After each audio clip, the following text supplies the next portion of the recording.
Proszę Państwa, przed nami następne wystąpienie. Intelligence Augmented, How Algorithms are Reshaping Our Life. Lawrence Taylor przed Państwem, Global Managing Director Havas Media Group. Zapraszamy.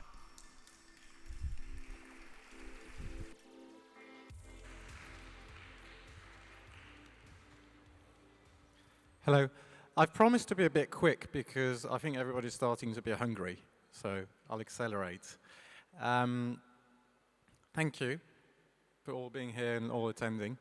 I want to talk to you about an age that we've entered, and we've entered actually for quite a bit of time. This is what we call the age of algorithms. And contrarily to popular belief, I don't believe that we've entered an age of artificial intelligence. I think we've entered an age of augmented intelligence, where computers and code will serve the human being.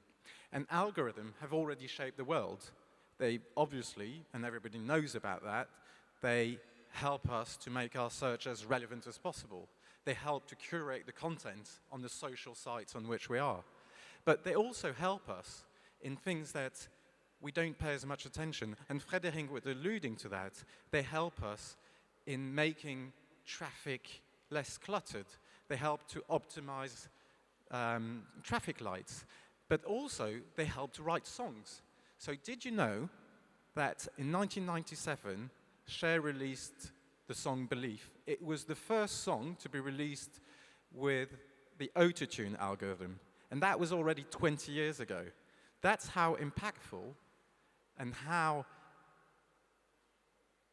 involved algorithms are in our everyday life. MP3s would not have been possible without algorithms. And sometimes, let's face it, it's for better. It's for better. It helps to create miracles, like giving back the sight to a blind man. It also helps to do this thing which I think is totally incredible, drive cars without drivers. But it's not without hazard, it's not without risks. And I think we all have in mind the Cambridge Analytica scandal and the impact it had on billions and billions of lives with the election of Trump in the US, with the Brexit. And we need to make sure that we have control over that. And we are all collectively, as marketers, as human beings, we are at the crossroads. We already know that more than 500 million jobs, 500 million, are at risk of automation. So how do we make the best out of it? Do we suffer it, or do we make the most out of it? Do we make sure that it's obsessed with cumbersome tasks, or we improve our everyday life? And this is where we have two opposite ideas. We have, on one side, intelligence augmented, and on the other side, artificial intelligence. Because if you really think about it, what kind of world do you wish we have? Do you wish we have an artificial life or an augmented life? Do we believe in something where computers will replace us? Or do we believe that computers will help us, make us better? Giving and making things that are totally unimaginable for the moment being. And I believe that the future of marketing is augmented. I think for over the last 5 years, we've been obsessed with ad tech. Ad tech has now become a commodity. Technology has become a commodity in the advertising world. If you see the share price of all the ad tech company out there, it has plummeted over the last 3 or 4 years. And we believe, within the Havas group, and we've made incredible stride in that direction. And we've already started building algorithm at the core of a value proposition. First of all is the automation of cumbersome tasks, like, for example, writing scripts for Google. And we build a library of scripts, and that helps us to improve productivity on setup, on admin, on reporting, all the boring stuff that we do by at least 25%. But it's also making sense of the vast quantity of data which is available that we're aggregating from multiple sources. So with AdCity, we leverage, we aggregate data from multiple sources, open data from cities, which is now available, third-party data, data coming from telcos, your data, the data from your consumers, to identify what is the real-life behavior of the people going in your shops, of the people buying your products, where they are, at what moment of the day, so that we can better engage with them. Because if you take a brand like Lidl, for example, basically their target audience is everybody. But at any given moment, they need to know where they need to ship any given product, where they need to have the most aggressive promotion, okay? By making more sense, aggregating more data and more insights from your customers, then you can serve a better product for them. But it's also making our existing tasks better at what we do. And we can, for example, push the boundaries on programmatic using machine learning. And there is a limit to some of the tasks that we conduct on a daily basis, just because there's not enough hours in a day. But with a computer, with an algorithm, you can multiply the number of scenarios, and you can multiply the number of scenarios where manually you would be up to 25 or 50, create a custom algorithm that can create 100,000 different recency lines. If you had to do that manually, it would take you 2 months to set up. And then your data would not be valuable anymore because it would be outdated. Because data is a extremely fast-moving product. It's outdated all the time as soon as there's new data being created. By doing that, we improve the efficiency of our campaigns by 25%.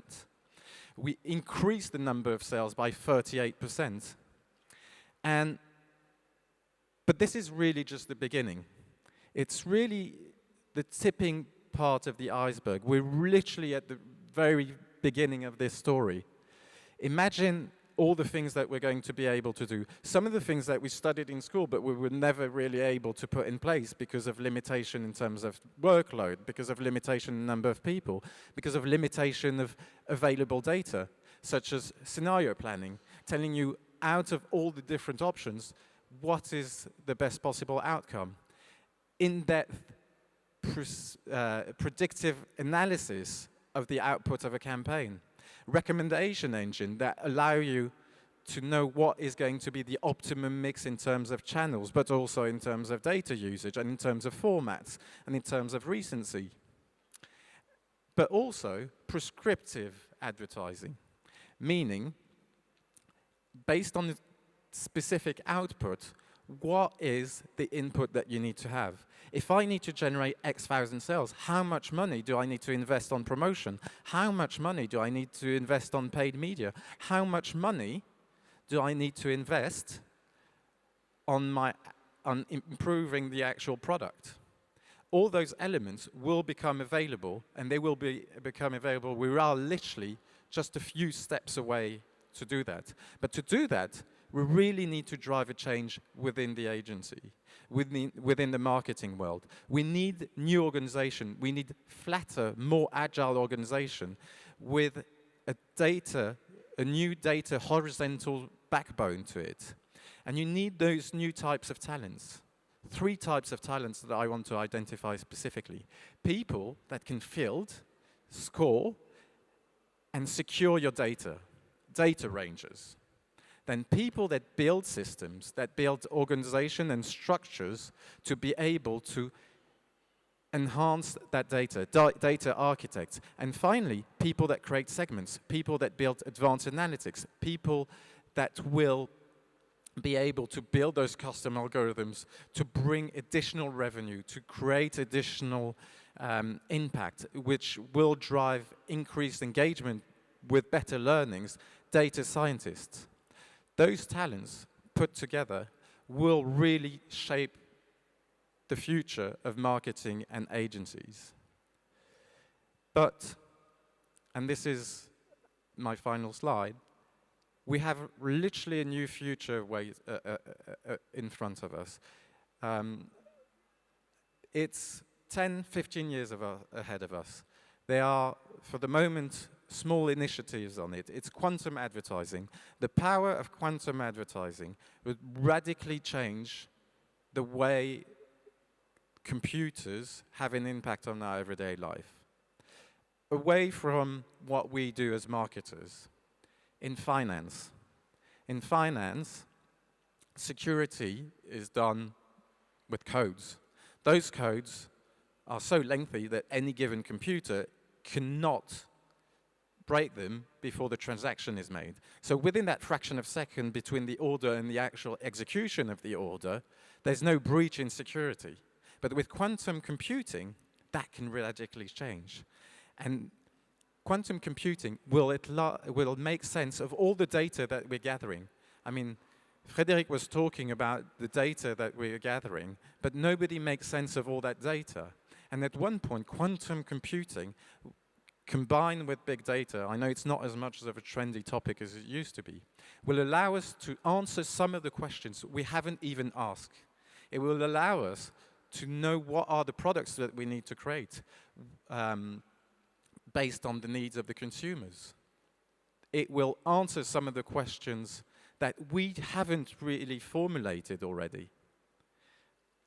And I think that together, as a collective, we need to prepare this change together. Thank you.